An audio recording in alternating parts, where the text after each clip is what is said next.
Just to remind you, today is Monday, October 18th, 2004. From here, back to where you start, let's talk a little bit about yourself. Give me your full name.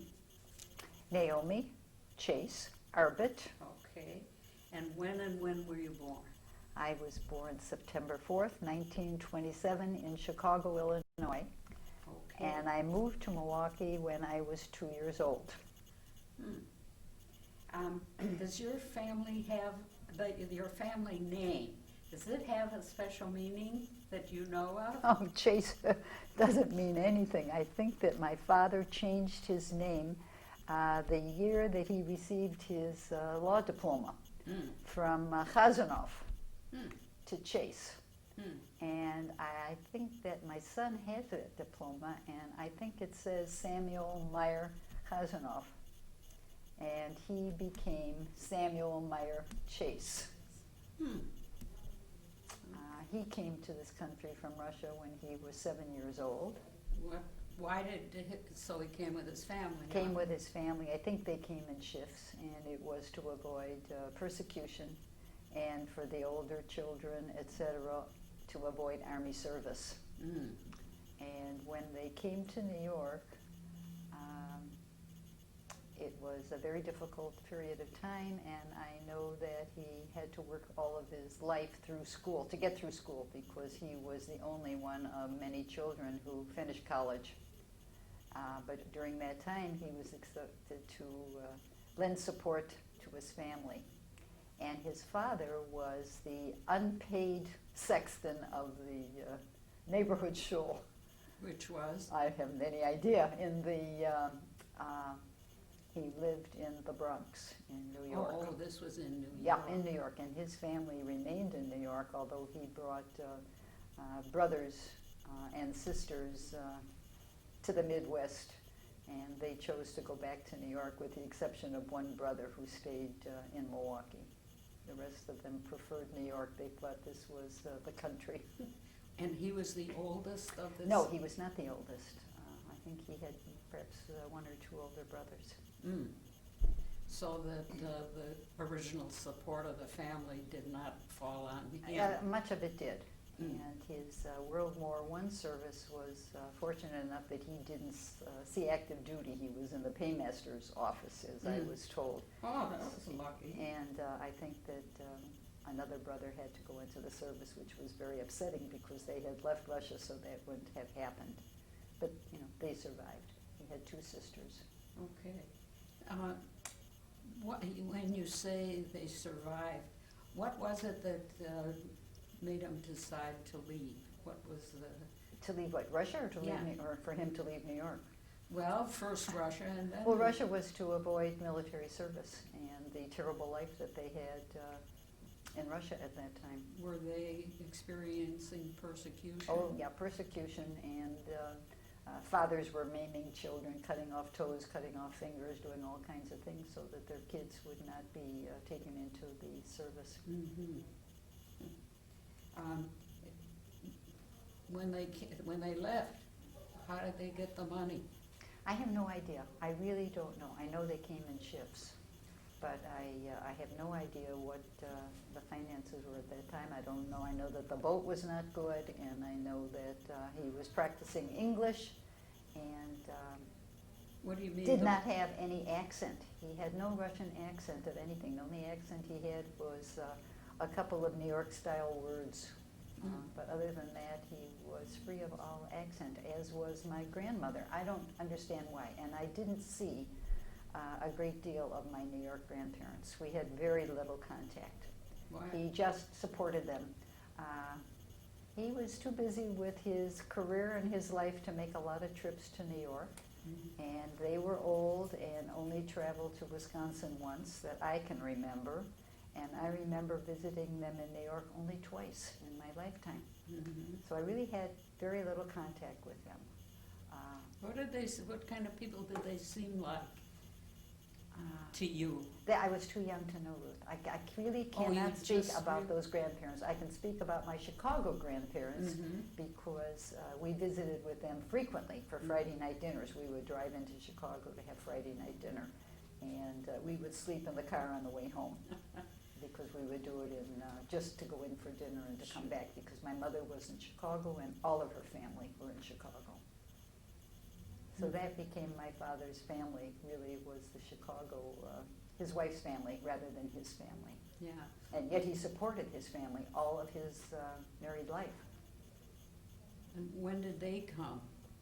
I don't know when my grandparents came to Chicago. I know they were in business. My grandfather delivered flour with horse and wagon to the bakeries, Mm. and he opened a bakery for my grandmother. In Chicago. In Chicago, and it was in a Polish neighborhood, and she was a businesswoman, and a fabulous, fabulous cook, and Friday night dinners were orgies. There was always the fresh baked challah, and every Friday night was gefilte fish and the bottles of seltzer on the table, and I can remember going home with terrible gas pains Oh, my. from the orange soda and the seltzer that were consumed. At Was the she dinner. an inspiration for your future Not really, career? but I can remember that food. My mother certainly kept most of those recipes. Mhm. No, she was not the inspiration. The inspiration for my cooking was that I had to feed a husband at the age of 18 in one day, because that's when we got married, and I didn't know anything about cooking, having never spent a day in the kitchen. So then what did you do? I learned how to cook. I mean, what did you just kept experimenting? Well, I kept experimenting, yeah, and then I took home ec with journalism in college. Mm. But coming to Milwaukee was very interesting from Chicago because we moved to Shorewood, and it was, first we were in Fox Point on the east side of Lake Drive, on Lilac Lane and Lake Drive. And I was driven to school in Shorewood because the schoolhouse in Fox Point was only 2 rooms. And my sister Shirley and I were driven by chauffeur car to Shorewood. I to Atwater and she to Shorewood Mhm. High School. Junior high was in the high school and she was in 7th grade. And I ate lunch at the Cowper's house every day, and I was picked up at 4 o'clock or 5 o'clock to come home at night. Mm. What And- did you have for lunch? Oh, Mrs. Cowper used to make huge lunches because her husband and son were home at noon, so it was a big meal at noon. Mm-hmm. And Judy and I would play in the afternoon until it was time to return home. We moved to Shorewood because my sister started confirmation class, and she would have had no social life at all because boys didn't drive in those days. And so my mother said, enough of Fox Point, and we moved to Shorewood. And I found that to be, it was very anti-Semitic. We used to have That was my next swastikas question. on our sidewalk, Uh-huh. and the kids from St. Roberts used to call us kike, and it was not easy. Mm. How about in Fox, when you were in Fox? I was in morning kindergarten. I didn't have So any you- children friends there because Yeah, we were no. so isolated. Oh, but you didn't have any feeling just about the neighborhood? No, we didn't have a neighborhood. Everything on the other side of Lake Drive was farmland. Mm. You either lived east of Lake Drive and Fox Point at that time, or you were farmers, Mhm. and that's who sent their kids to the 2-room schoolhouse. Hmm. So those were the those were the old days. Well, Yeah. did you say that your family belonged to Temple Emmanuel? Yes, we grew up at Emmanuel. And who was the rabbi? Rabbi Barron and Rabbi Hirschberg. Okay. One who wore a top hat with his tails and cutaway, and the other one who wore a black hard bowler with his, he wore a 3-button jacket over his striped pants for the high holidays. And they were in charge of our confirmation class. Oh, that's what was my next question about Sunday school Oh, or. Sunday, well, we had Sunday school, and you went from kindergarten Oh. all the way through junior congregation. Mhm. Larry Katz was my junior congregation teacher. Miss Cohn, Sammy Cohn's sister, was my first grade kindergarten teacher. And my father went to Titonia Avenue for the high holidays. Yes, Israel. That's, did you feel Jewish? No, Did you have a? No, not really. We celebrated all the holidays. Now, when you say all the holidays, The Jewish holidays. We celebrated Rosh Hashanah, Yom Kippur, and Passover. Uh-huh. Sukkah was just the children, we had to bring fruit to the sukkah that was indoors at Emmanuel on the bima. And I don't know anyone who had an outside sukkah. And we certainly didn't take off any school holiday time other than Yom Kippur. That was the only day that we didn't go to school. Rosh Hashanah? I don't remember whether we went to school on, no, it couldn't have gone Rosh Hashanah Day because that was a big time at synagogue. We went to temple on Erev Rosh Hashanah and Rosh Hashanah Day, Mm-hmm. and Erev Kippur and Yom Kippur Day. Those were the times, really. Mm-hmm. Friday night, my mother would go for Yortzeit for her parents, Mm-hmm. and How on about their your- Yortzeit, that was it. Mm-hmm. How about your father? If he went to any services, it would have been to an early morning minyan or something on Titonia. Mm-hmm. But other than that, we had really very little to do with Jewish education. Did you feel Jewish? Was that sort of a part of your consciousness every day when you were in school? Oh, yes, there was a I big mean, when you- dividing line between the Gentiles and the Jewish kids. We did not mingle, we did not mix. We had our lunches at school in the cafeteria during high school. The Jewish girls sat together, the Gentile girls sat together. Plus, we had Jewish sororities. And so there was tremendous segregation.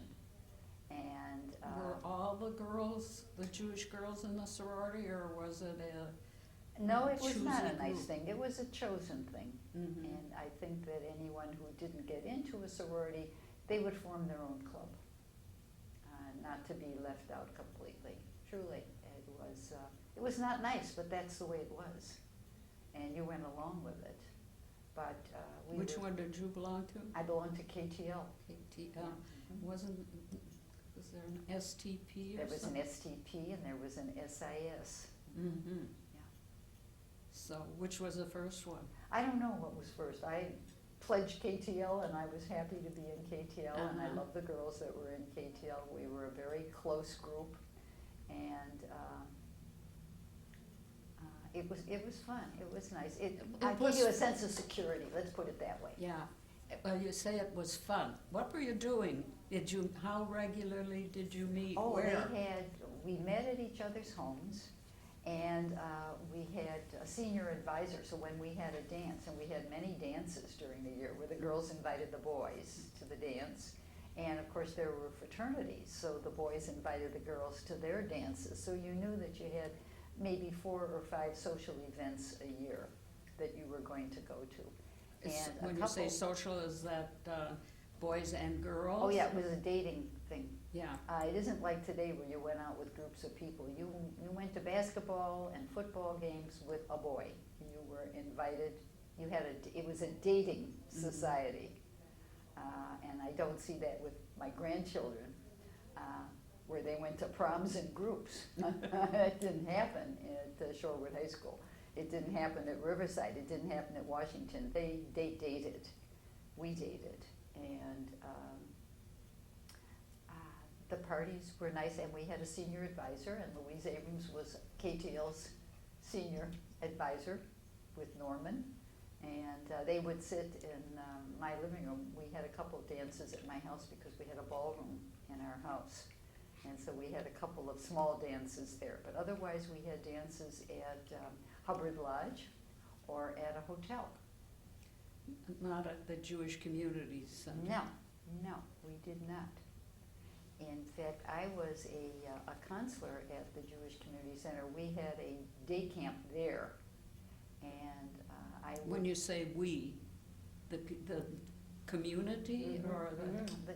There was a Jewish day camp at the Jewish Community Center where they took the kids to the ballpark, to the Brewers game, and they had gym events and they had swimming events, and I was a junior lifesaver and worked for Milt Malkin, who was the director at that time, and my sister was the head of adult education at the old JCC. And so I had a job during high school as an assistant. And it was a Jewish job. Yeah, well, no, I think there were other children there who were not Jewish at that time, because we used to take But it peace was streetcars. under Jewish auspices. Absolutely, yeah. So that was your first work In experience. the Jewish community, right, Yeah. definitely. Where did you go from there in the Jewish communal enterprise? Well, I was married the day after my 18th birthday and went off to college for 4 years, and we had no Jewish contacts during the 4 years that we were at school. My husband was in dental school, and Where? In Pittsburgh, And and you I were- went to the university there. And our friends were dental students who were not Jewish. There were only a couple who were married. Most of them were singles, and in order to exist, I worked and went to school. I worked in a dress shop and went to school, and he tutored. He was not allowed, and at that time in dental school, you weren't allowed to have an outside job. So he tutored and was able to make money doing that, and I worked in a dress shop and was able to go to school. And my parents supported us for my education, and my in-laws supported us for our living costs. And that was the arrangement for 4 years. And we had very few Jewish contacts during those 4 years. But Israel became a state, at which time we were swept into the a Zionist circle of people who just brought us into their group. And it was near the Which end. of the Zionist groups? This was in Pittsburgh. So I mean, is oh, it was, labor? I don't even know. Hadassah? I don't even know. It wasn't Hadassah. No. These were college kids who, got all excited about Israel becoming a state. We weren't even aware of this. We had no contact with this at all. Our summers were spent working. My husband went back to Detroit. I with him, and he worked for his father on a truck delivering fruit. And I worked in a jewelry store, and we lived with his family for summers and gathered up money to go back to school the next year. So then he graduated as a dentist. As a dentist. And you? And I was into home ec and journalism. And what did you do with that? nothing. Nothing for a long time, until my sister needed a substitute for a gourmet cooking program that she was running at the JCC. Her home economist moved out of town, and she all of a sudden had an audience of 150, and she said, "You gotta come and do something. They've already signed up, and you're on." I didn't know what I was going to do. Why did she feel that you were the one? Because she knew I could cook. Okay. So I went there and I made strudel with a mirror table and 150 people, and Brita Green was in the audience. Oh my goodness. And did she befriended me and said, "You did a beautiful job." And I said, "Well, I want you to know it's the first time I've ever performed and made anything in front of an audience." And she said, "I could use some help on my program." I said, "You mean you want someone to hand you spoons?" And she said, "Well, that and a bit more." And I said, "Fine." So I did television work with her for a few years, and then Jane Whalen came too, and I really didn't want to do this. There was a lot of stress involved, and I had children, and I really wanted to be home for them lunchtime. They came home from Stormouth School for lunch, and I wanted to be home. What children did you have? I had Scott first, and I had Bruce 3.5 years later. And in between finishing college and coming back to Milwaukee and starting a dental practice. I did join Hadassah, I did join Council of Jewish Women, and I became a member of Esther Cohen's first Young Women's group for Federation, but I can't remember the year that that took place. I don't know whether that was before the Korean War or after, because right after my husband opened his office 2 years later, no, it was about a year and a half later, we were drafted for the Korean War. There was a doctor's draft. Mm. And we went to Fort Knox, Kentucky, and With your family? with just Scott. He was You 9 just- months old. Yeah, we went to Fort Knox. It was a wonderful assignment because Saul became the general's dentist, and it was the armored division of the Army, and people came from all over the world to train and learn armor and armored forces. Those are the tanks, okay? And rather than working on servicemen, he worked on their family. So he was doing first-class quality dentistry for 2 years, and we put in for overseas assignment because you could go to Germany or Japan and have service there, and wives and families could travel, and he wouldn't let us out of Fort Knox, which was really, was a pretty nice place to be. I had a maid. I had a lovely 2-bedroom, 2-bathroom apartment. We had a country club where we had dinner several times a week and took our child. There was a swimming pool. We went horseback riding once a week. So it was pretty nice. In fact, it was so nice that I suggested that we remain in the service, and he didn't want any part of it. His background was such that his father didn't want him to be a Boy Scout. He was so afraid of anything militaristic. So that would have been very anti his family feelings to have a son remain in the service. But I thought it was a wonderful life. Plus, there was no competition. Everyone was equal. I mean, by rank, and you were only with people of your rank. Mm. So it was a fun 2 years. Then we came back to Milwaukee. Harry Pastor took over his office rather than give up the office that he had just opened. Shalom was not built. They were meeting at the church in Whitefish Bay, and Harry Pastor needed an office, and so we gave him the office for 2 years so that we wouldn't have to store the equipment and all. And Florence Abrams and other women maintained the office. You know, they did the windows, they did the floors, and that was Shalom's first office after they started. And then when we came back to the office for just a very short period of time, and then Saul was invited to join Cortland Medical Center, which was a group of 13 physicians, and he would be the second dentist with Avram Well, that Kanaz. was quite new then, And wasn't it was the first group practice, medical group practice in Milwaukee. It was the forerunner of Milwaukee Medical. Mm-hmm. There was a surgeon, and there was a dermatologist, and there was a radiologist, and there were 4 internists, and pediatrician, every specialty, plus a lab, and a pathologist on a visiting basis. And he practiced there very successfully for many years, and while he was practicing, because he had a partner, he was able to do other things, and became the president of the Dental Association, and became the president of the American Association of Dental Examiners, and he became the scientific director for the American Dental Association, which gave us great travel opportunities. Wonderful, wonderful travel. And How about your kids when you were traveling?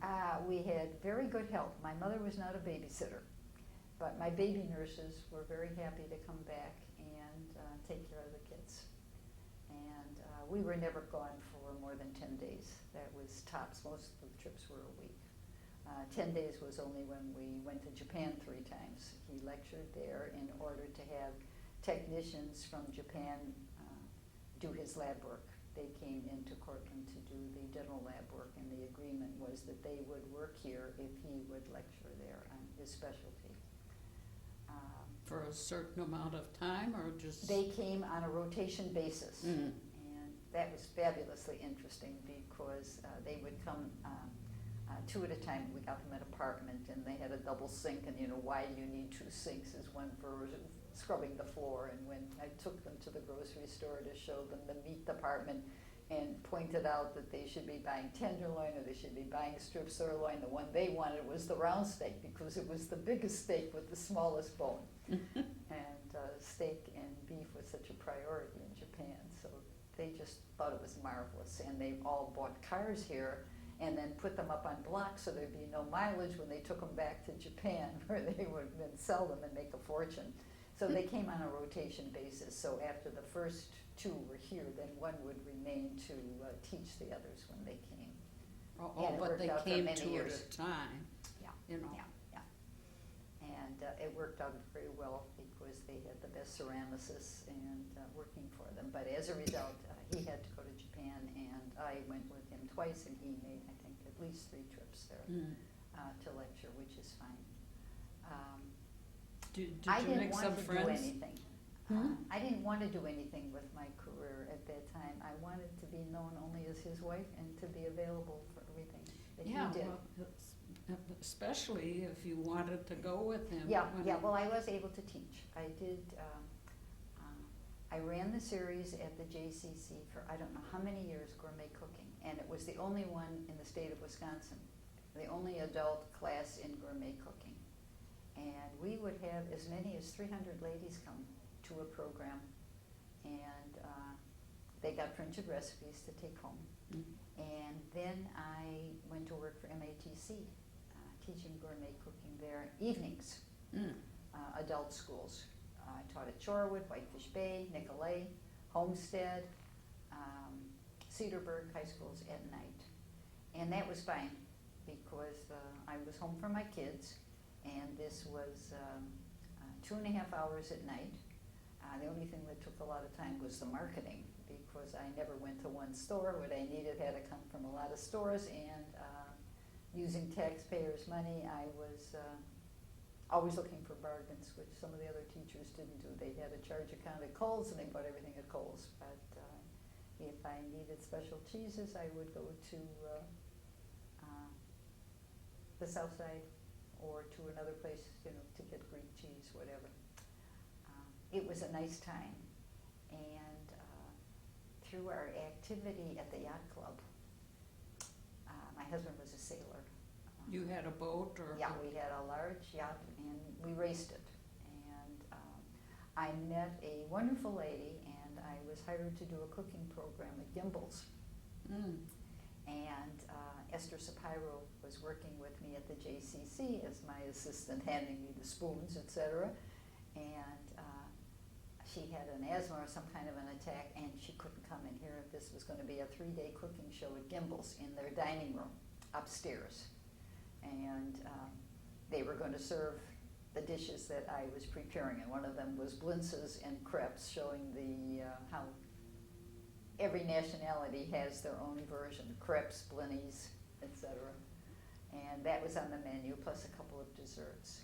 And I was complaining about this at dinner with fellow sailors at the yacht club, and June Turner, whose husband was the professor of Shakespeare at UWM, in fact, the foremost Shakespeare authority in the United States. His wife said, "I'm a pretty good cook. I can come and hand you spoons." I said, "You're on." And she came to work with me, and I talked her into accepting some assignments that I gave up at MATC. I didn't want to work all those schools or that many nights. So she became a cooking teacher and did a wonderful job, and did a better job than I, since I wouldn't deal with pork or shellfish. And she had that expertise coming from Virginia Beach and being Gentile. And her husband, who wrote prolifically about Shakespeare, said, all of these, we use mimeograph machines. The office would mimeograph our recipes, and when the 20 students would use these recipes in cooking, they'd get pretty smeared up, oiled, greasy, etc. And he said, this is really foolish. Why don't you girls put these recipes together in a book? And I went home and I said, so what do you think about our having a cookbook? He said, yeah, that's what the world needs, is another cookbook. Save your time, you know, go shopping. And Jude's husband was very persistent. So we wrote our first book. And he had contacts in New York with Doubleday and a few of the other big houses. And he said, now, ethically, you can only send your manuscript out. And this manuscript, I want you to know, was done on a typewriter, okay? And had 225 tested recipes, and one section on pork, and one section on fish and seafood, which was her expertise. And we had appetizer soups, beef, chicken, lamb, salads, dressings, vegetables, and desserts. Because every class that we taught at MATC started with either an appetizer or soup. It was a full meal. Was there an implication that this was a project of Jews? No, it wasn't Jewish. Because I was going to ask whether you No, it had no some... Jewish impact at all. None at all. We'll get to the Jewish part of it, though. And we entitled it Gourmet on the Go. I remember it. That was our first book. And it got rejection after rejection, but they never sent the manuscript back to us. What they did is sent a lovely letter saying, we're full up on cookbook or requirements for the year, but we like this, so we're sending it off to such and such. And this went on for, about 6 to 9 months, that it went from one publishing company to another. Well, it comes a year, and we're pretty disgusted. And we were so distressed that I don't know how it came about, but anyway, through Bruce, he introduced me to Mike Green. To who? Through my son, Bruce. Yeah. He introduced me to Mike Green. Oh, Mike Green. And Mike Green, first of all, we found an agent in Milwaukee. Okay, that was it. And the agent in Milwaukee was also an author. And he took the book and tried his companies, his publishing companies, and he went finally to Ideals Publishing Company. And Ideals Publishing Company said, we want it, but you've got to do pictures. And we have a kitchen, and we want you to come down here and decide what recipes that we're ready to, that we'll print, that you want to feature, and you'll do the photography. And they gave us a contract, and then Bruce sent me to Mike Green and to a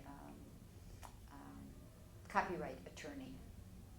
And we had to get copywritten. And right now the name of the attorney escapes me. And he's since passed away, and he was our book attorney. And Mike looked at the contract and said it was terrible. And we said, we're desperate. We were going to get 10%. Which meant that we would each get about 10 cents per book, and we'd each get 10 free books, and the book was going to sell, it was going to be a paperback, a large 8 by 11 paperback, and it was going to sell for $1.95. So we were going to make 10 cents each on each book. Okay? And Mike thought this was awful, and we said, we're not really doing it for the money. We just want to get published. He says, okay, go ahead. Well, we did this 7 times. We had 7 books. And how much were you making on the last one? I don't know, because Saul made me put the profits of this 10 cents in a charitable trust.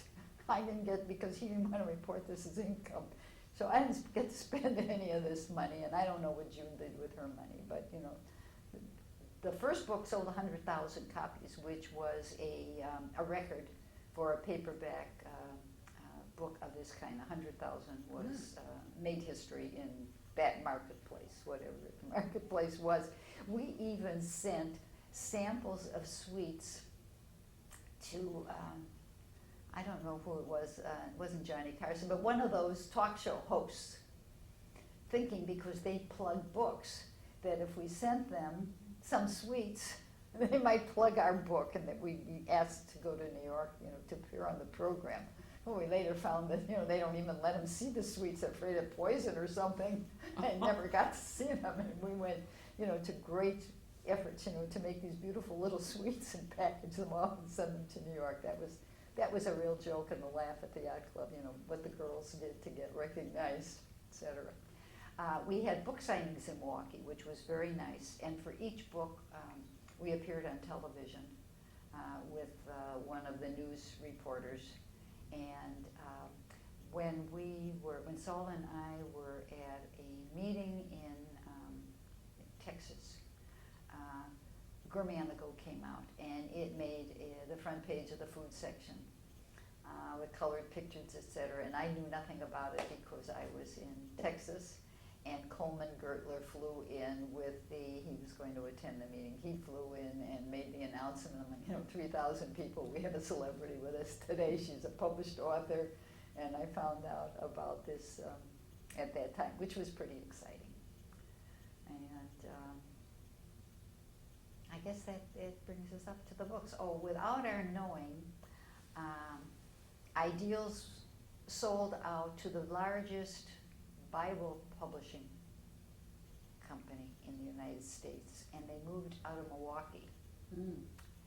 And we wanted to reprint the books, but we couldn't because my son told me that they were not worthwhile unless we had the pictures, and they owned the pictures, and they wouldn't give us the pictures. And the reason they wouldn't give us the pictures is while they went out of the business here, they did publications for Hershey Chocolate, for Campbell Soup, for other big companies, and they used our pictures in those books. In other words, Hershey Chocolate had a Hershey chocolate cake. It wasn't our chocolate cake that the picture was taken of, but it was a duplicate of it. And so of what the picture would look like if you had made their recipe. And so they used these pictures over and over again, and there wasn't anything I could do about it. There was no legal report? No, not because they owned the pictures. If they had used our recipes, we could have gone to court, but I was assured by our book attorney that we found our recipes in Bon Appetit many, many times. And it's so costly to prove origin. And I'm going back to Blintz's again. Sure. My grandmother's Blintz recipe, my grandmother would be, like 200 years old now, was her recipe, and it was made with water instead of milk. And no one else had that recipe because they would say, how do you know the origin of a recipe? Well, you really don't know the origin, but if you can go back 200 years to when my grandmother made Blintz batter with water rather than milk because she wanted to be able to hold a Blintz up to the light, the pancake, and be able to see light through it. My goodness. And with the milk, it's heavier, okay? So when I saw that recipe in Bon Appetit, I was livid, and I ran to him and I said, this isn't right. This book is copywritten. All 7 books are copywritten. And he said, you know what it would cost to go to court to do this? I don't think you want to do it. He said, and I wouldn't take this on a contingency basis because you're not going to get anywhere. So we never pursued anything having to do with what I called plagiarism, and it happens. And that's what happens with all recipes. I would be asked to, when the women of the Law Auxiliary or a church group put out cookbooks all the time, they would call me and ask me if I would go through the recipes to make sure that there were accuracies. They had women testing, but sometimes they didn't, and they threw in recipes at the last minute, and would I read the recipes for them.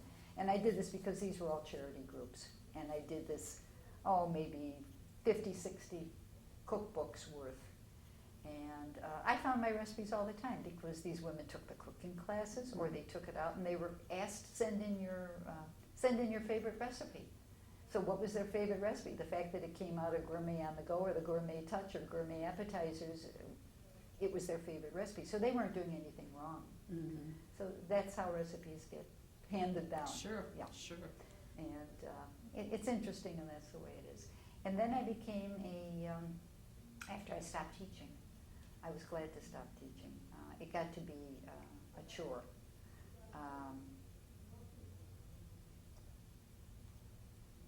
I was writing for the journal food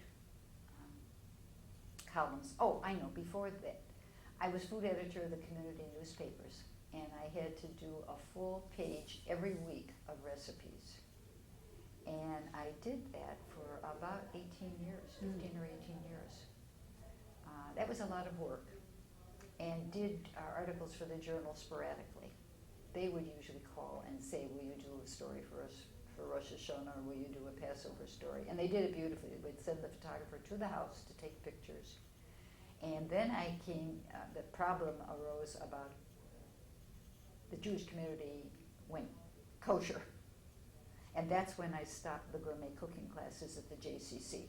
It was too difficult for me to teach gourmet cooking, keeping it kosher, not mixing meat and milk, and would be too costly buying kosher foods, because the women only paid, $3 or $5 to attend a session, and they had to pay me $25 to teach the class. So when they went kosher, and I guess this was a national federation edict that everything Jewish had to be, every organization had to observe kashrut, I decided I could no longer teach.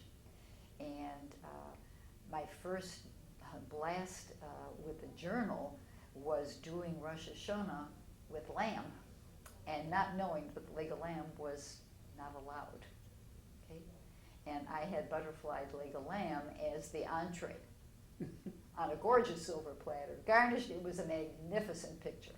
Well, at the very last minute, the editor called me and she said, did you know that this is not allowed? I just found this out. And I said, okay, I'll send you the recipe for brisket.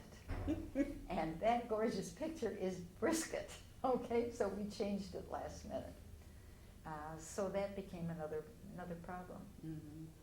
And so I then became syndicated through the Jewish Telegraph Agency. And I wrote holiday recipes for them, observing kashrut. And that's easy to do. As long as I'm not cooking it, I'm not doing it, I can write the recipes. And I sold to them once, and then they sold to whatever newspapers they chose to. So none of this was for reimbursement or to do anything financial. It was for the fun of doing it and for, some ego satisfaction. Especially after my husband passed away, it was very nice to. I left the community newspapers because they decided that rather than have a full page, they were going to ask readers to send in recipes for $5 each, and they wouldn't have to pay me. And I said, that's fine. And that's when I became syndicated. And then I later discovered that Jewish Telegraph Agency really can't afford to spend money. So I've been writing for them all these years as a favor for me and for them. And people think that you make a lot of money writing for the newspapers. Well, I guess it depends on who you write for. Well, I see you. I see you in the journal. You see me in the journal And the Chronicle. Chronicle, I'm not paid. You don't do? No, they can't afford. When my son tells me that they need that, Jewish Telegraph Agency is not well-to-do, and this should be part of charity. So I do it for the Chronicle because they want it, and I think I'm through writing only because I've run out. I mean, how many more honey cake recipes can I come up with? I don't even like honey. Okay, enough about that. Now you want to know more about my family? Ask me questions about them. All right, what about your family? You have? I have two wonderful sons. Okay. My oldest son is Scott. Is he married? Scott is a very successful orthodontist, and he's married to Karen, who's from Michigan. And she teaches Spanish and English as a second language at Mapledale School. And they have 3 children. Josh just graduated from Purdue with a 4-point average. Oh my. And majored in psychology. And David is at McAllister, his 2nd year. And Rachel is a senior at Nicolay and already has 2 college acceptances. My goodness. Neither one are her first choices. So we'll see what happens. But she got 2 before October, which is pretty neat. And she's what, a sophomore? She's a senior. Oh, well, she is a Senior. senior. She's a senior at Nicolay. Hmm. And In what is she interested in? she's interested in nursing, Mm. which is interested. No one is interested in dentistry or And how about medicine. cooking? It's- Please, okay. And Karen's not into cooking either, okay. My other son is Bruce, who I think is probably one of the leading philanthropists in the city of Milwaukee, in the country. And he's now on the Board of Governors in the state of Israel and makes 4 or 5 trips to Israel a year. He was a past campaign chairman for Federation. And What's I believe his he's work? treasurer this year. Bruce is in partnership with Jerry Benjamin and Chuck Pruitt, and they have AB Data. Mm. They raise funds for nonprofit institutions throughout the United States and the world. Hmm. They write information for all candidates of Congress and the House who What kind of sit info? on the right side of the aisle and who are pro-Israel. They raise their money. Mm. And as a result of all of this money, Bruce sits on the board of about 7 banks in Milwaukee. He also, they own Integrated Mail, which sends out your water bills and your tax bills and your Boston store statements, et cetera, et cetera.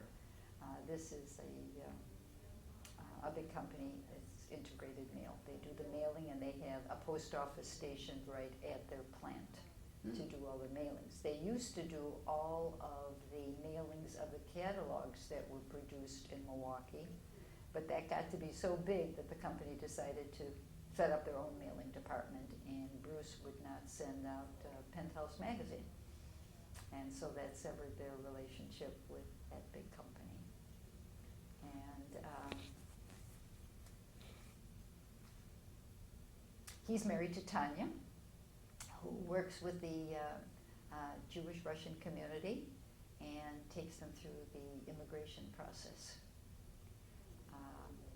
And she has Is she teaching citizenship or just no, she does guiding not. them No, to? she guides them through all of the steps to becoming a citizen Mhm. and helps them resolve a lot of problems regarding housing, et cetera, et cetera. She's just on board for them, and she has offices here in the Federation Building.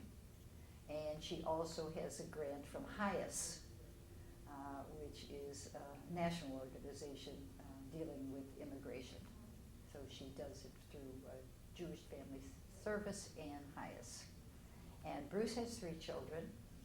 Oren, who graduated and is now employed by Sony Music in California. He's 22 Musician? years old, his first job. And Carmi, who is going to be a junior at George Washington University in Washington, who is taking her junior year at Tel Aviv. And she was just home last week to pick up her clothing from George Washington and to move into Tel Aviv. She's home Tel for a Aviv week. University? University of Tel Aviv. And she was in Cyprus this summer taking an international law course. She wants to be an attorney. Hmm. And then he has Tanya's son from her first marriage, Eugene, who is running the Kerry campaign in Los Angeles. He took off a year from Brandeis University with their blessing. He's there on a 4-year scholarship. And they said the scholarship will remain intact when he comes back from the Kerry campaign. And he's running the office out there. And he'll be home shortly after the campaign, but then he'll have to wait until the semester starts at Brandeis. In February or In February. Mm. Yeah. Oh, it's Yeah. not so.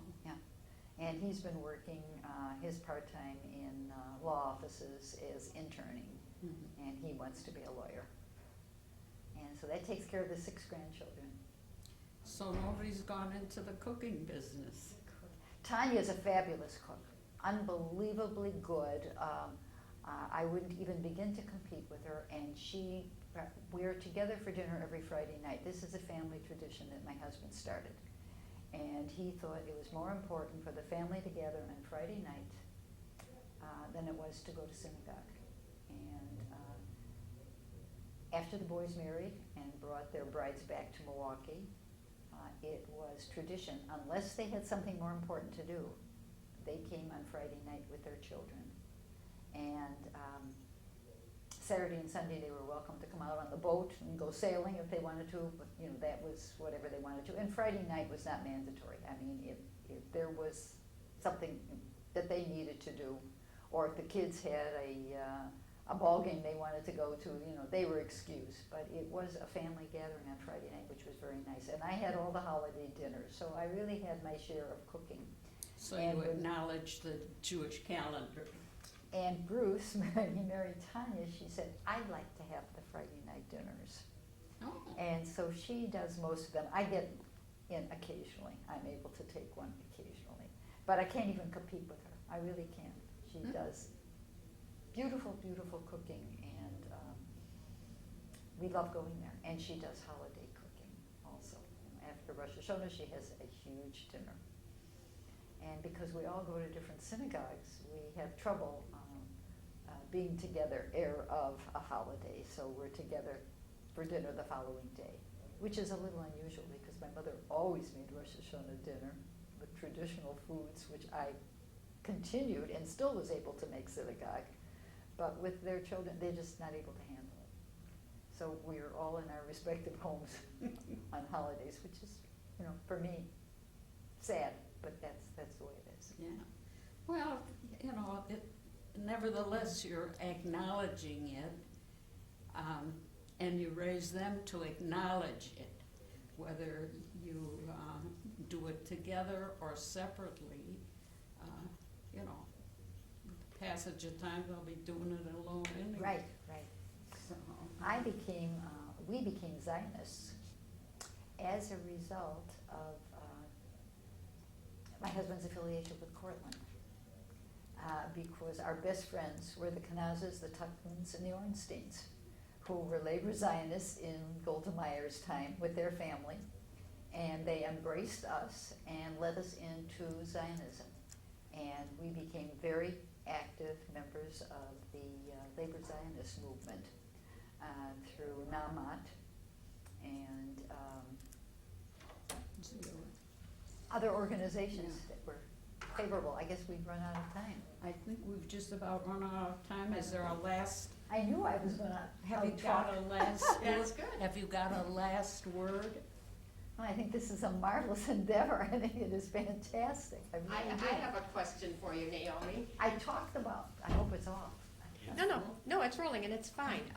I just wanted to know, do you have something you want a message for your grandchildren in 25 years or I something hope that like they don't forget their grandparents, and we certainly have had